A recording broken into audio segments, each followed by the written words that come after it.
So how is your family supportive when it comes to what you are doing related to real estate? Because of the work I do, sometimes I'm very busy.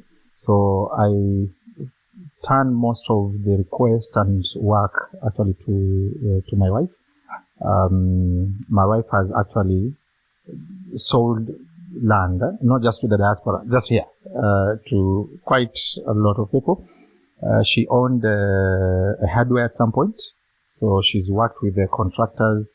We're in the process of building church, and she's actually the one who's in charge of the purchase of materials and how we are paying staff. So I have my manager already. Congratulations to that beautiful woman who is supportive when it comes to the husband's project. I know some of you will have stolen the money, and I know some of you don't even know the kind of businesses that your spouses are doing. Congratulations, Mama. You are doing a good job. And something else I will ask, how will you advise someone from the diaspora to prepare when it comes to, to prepare financially when it comes to purchasing a property back home? My advice is find what we are calling now the realtor or an intermediary. Find that guy first. Don't find the property. I tell young people, don't go purchase a car, then bring it to the mechanic. Take the mechanic to the car to purchase the car. So find somebody who you can work with and somebody who is faithful, so that you can start probably depositing small money with them. If you've noticed, Lisa, in Kenya, people don't exactly buy land lump sum. We purchase land sometimes based on the need of the seller. You can actually get very, very good prices when it is not you who wants the land, it is the seller who wants to sell the land. So it's kind of evil because you are leveraging on somebody's need. But again, you get a way better prices when somebody is disposing their land and they really need the money. So the best thing is to find an intermediary or a realtor and say, hey, I need to purchase a land, so let me deposit this money with you. Now start looking. And bam, they come across a land that is within your specification and they have ready money, they get into the contract, and now you start paying slowly. So that's kind of my biggest advice.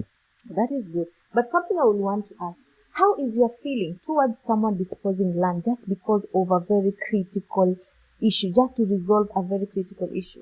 You know what disposing is? If someone's selling land at a 50% down, how does it make you feel? You know, now you are in the ministry and real estate. Okay? A situation whereby someone is selling the property 50% off or even 60% off. The clients get excited, I know, at some point, and that is where we purchase.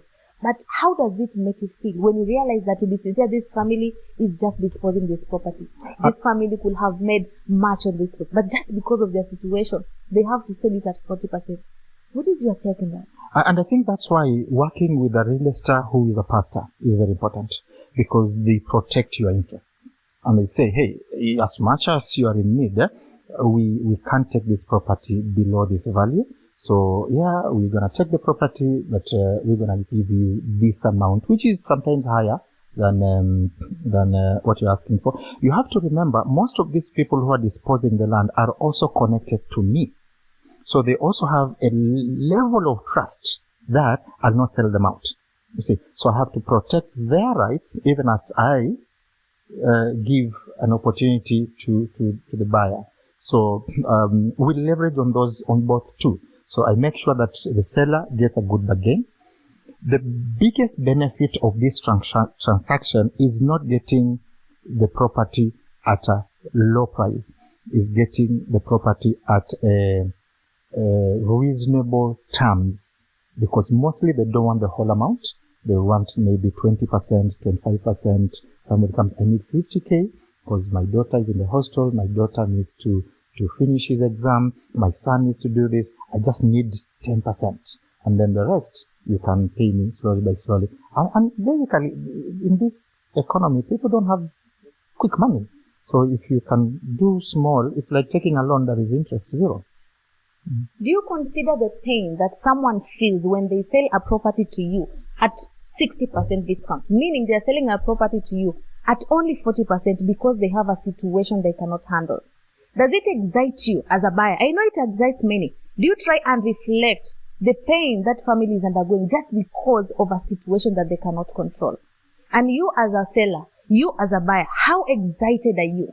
I know everybody is excited over 40% discount, but it's not really a discount. It's just because of a situation that people cannot control. Kindly, when it comes to investing, let's try and reflect both sides. Business is there, yes, but do you even imagine that this property is worth 1 million and someone is disposing at 200,000 because that is the only asset and that is the money they want by then. Let's try and consider these things. I understand business is there, but let's consider what it feels. At some point, let me know what it felt when you dispose a property that you even now reflect. You pass by it, see a very big investment, and you feel hurt. You are like, that was our property. Imagine that they just bought it at 500,000 and he's put a multi-million building. Let me know how it feels, because I believe that you might be the buyer now, you might be the seller now, but this might have happened to you before. Let me know under the comments. Let's engage. Let's feel what it feels in the real estate. And that is the reality, the black and white of this page. Thank you again. Please keep to our page. Remember to always share, subscribe, comment to keep this engagement organic.